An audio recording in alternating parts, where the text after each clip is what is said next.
Welcome to Breakfast with Spaniels with Dr. Judy Morgan. Look,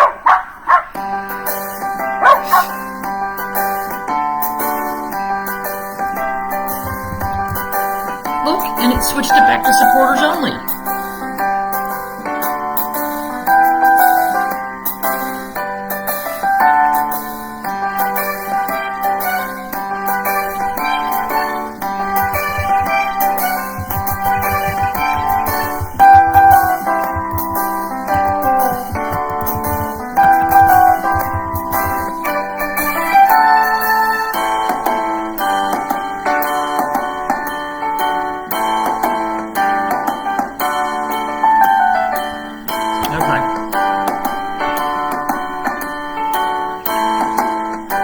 Facebook, making me nuts. They just keep changing how to do things.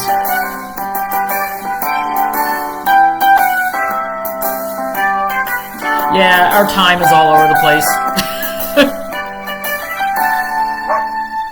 Remember, you can purchase all of Dr. Morgan's products at her website at www.drjudymorgan.com.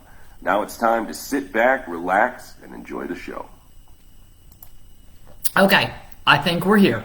I think we made it. Oh yeah, we're getting okay.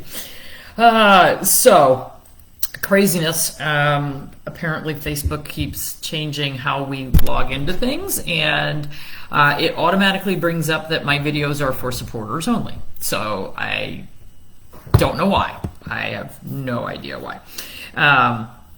But I got the most interesting text this morning from Jane Lister over in the UK, and this is in a magazine or paper called The Mirror. And it says, dog owners who put their animals on a vegetarian diet could face fines up to $20,000. And I'm just going to read this to you because I was a little blown away. I mean, yay, but I mean, it might be a little overreach here. Humans have become increasingly more selective with their diets. Oh, come on.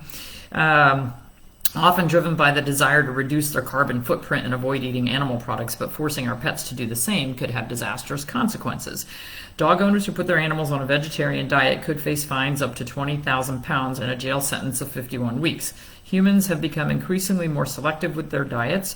Our dogs are almost entirely reliant on their owners for their nutrition, and owners who force their dog to go on a meat-free diet could be falling foul of animal welfare laws. Look, we don't have this in the U.S., I don't think. According to the Animal Welfare Act 2006, you are required to feed your dog a suitable diet. I wonder if they have this for cats. Which means that you could get prosecuted should it be ruled that the diet you choose doesn't fit that description.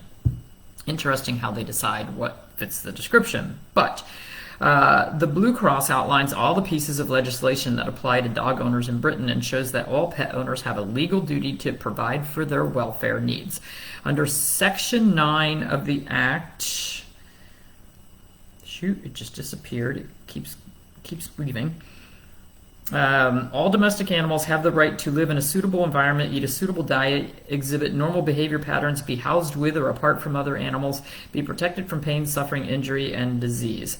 The advice on a suitable diet for dogs doesn't include any mention of vegan or vegetarian diets, but does mention that any diet from wet food or raw food to dry kibble should meet all of your dog's nutritional needs. Speaking about the issue in 2020, it just keeps jumping back to the top. I gotta go find it. The president of the British Veterinary Association said in the UK, under the Animal Welfare Act, the owner has the obligation to feed the animal an appropriate diet. If your personal belief system means you don't want to eat any animal protein, that's fine, but that diet is not designed to meet the welfare standards of your pet. She added, it is theoretically possible to feed a dog, and it disappeared again, a vegetarian diet. I'm sorry. I don't know why it just keeps going blank. But it's much easier to get it wrong than to get it right.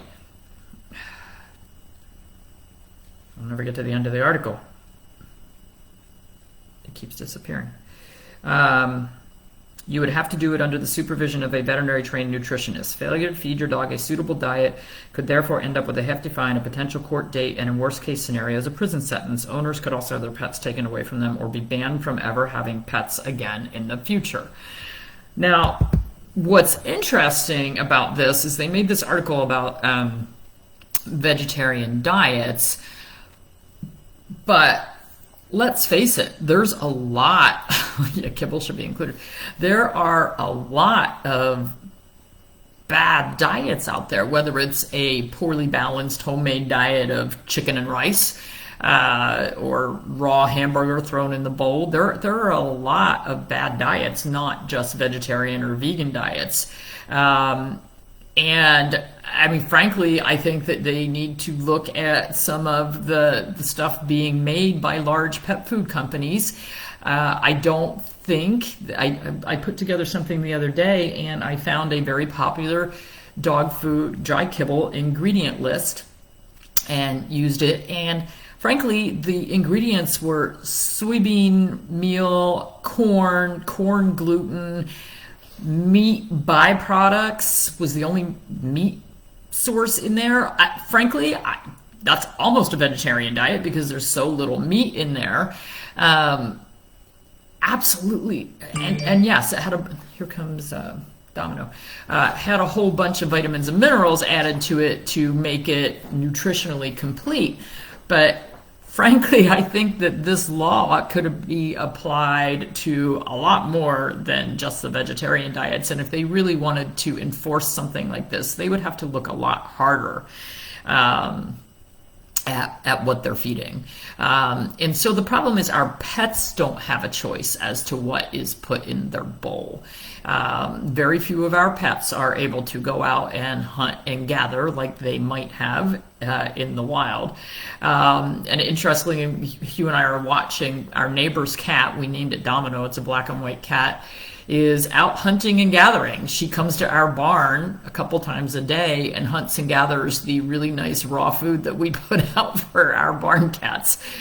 So she's pretty smart. I'm pretty sure at home she gets a big bowl of dry kitty crack that's probably mostly corn, and she figured out pretty quickly where to find some good food without having to do much hunting and killing.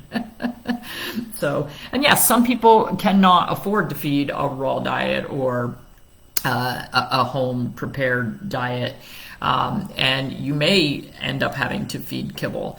But and I'm not saying that it's not a judgment. It is. It's a recommendation if you need to feed kibble that you add whatever you can of fresh food to it. We've got plenty of studies that show adding any fresh food at all is going to make a big difference in the overall health of the pet in the long run. So I understand that some people, and especially with the supply chain shortages that we are experiencing and will continue to experience over the winter, that we may end up feeding things that we normally would not, but I would still say add as much fresh food to that as you can.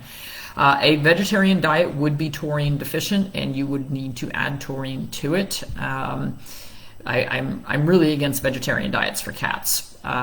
Even with all the vitamins and minerals and amino acids added, it just does not work out well for them. I've seen too many of them die of heart failure and retinal degeneration and just all kinds of problems with them.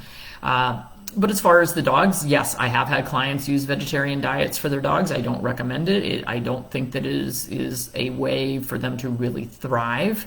But dogs are capable of making taurine from methionine and cysteine that is found in grains.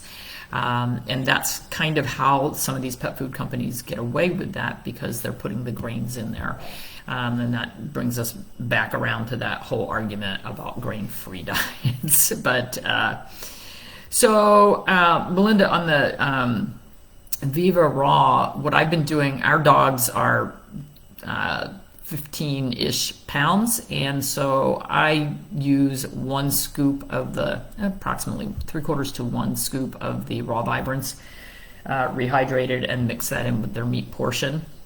It's a little less than what is recommended for a dog their size, but I feel like I don't need the food, because it has meat, bone, and organ. I'm getting a lot of the vitamin mineral content there, so I don't need as much of the raw vibrance. So, but I'm in love with the company, and I'm going to order a lot more food. And we just got a huge order in on Saturday from Hair Today. So our dogs are having all kinds of fun, experiencing all kinds of fun things on their new platters that we're using, which Gwen will hopefully reveal this week.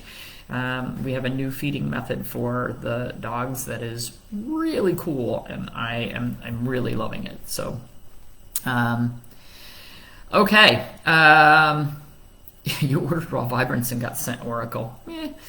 Stock up on cranberries and pumpkin now, showing up in Walmart. Perfect. Yeah, this is the time of year. I have frozen pumpkin from our garden that's in the freezer.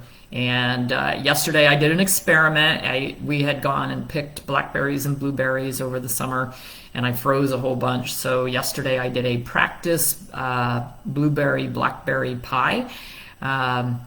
I figured I'd better practice making it before we hit Thanksgiving, because I didn't want to torture everybody at Thanksgiving. And it's pretty dang good.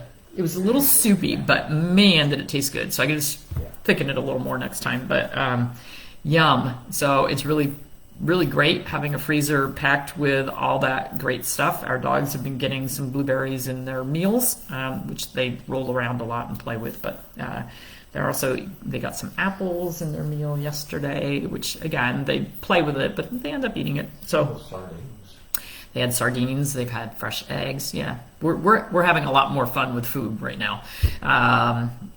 So yeah, I don't think that we should be doing. I don't think we should be doing vegetarian diets. So our old videos are on the Facebook page. Just keep scrolling down, or we are also getting them all posted, thanks to Joey, on YouTube. So our YouTube channel is pretty up to date, I think.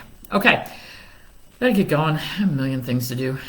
Welcome to Breakfast with Spaniels with Dr. Judy Morgan. It's almost breakfast. It's brunch. I don't know. On the West Coast, you guys are probably liking this time slot better. We're all over the place. Friday, it was 3 o'clock in the afternoon. And for those of you who saw the Friday video where we went over lab results, that's more like what we do in our supporters group. We do Ask Me Anythings, and then we do educational. So as soon as we get things set up in the new office, I've got my huge whiteboard, and we'll start doing some classes for the supporters from here. All right, everybody have a wonderful day.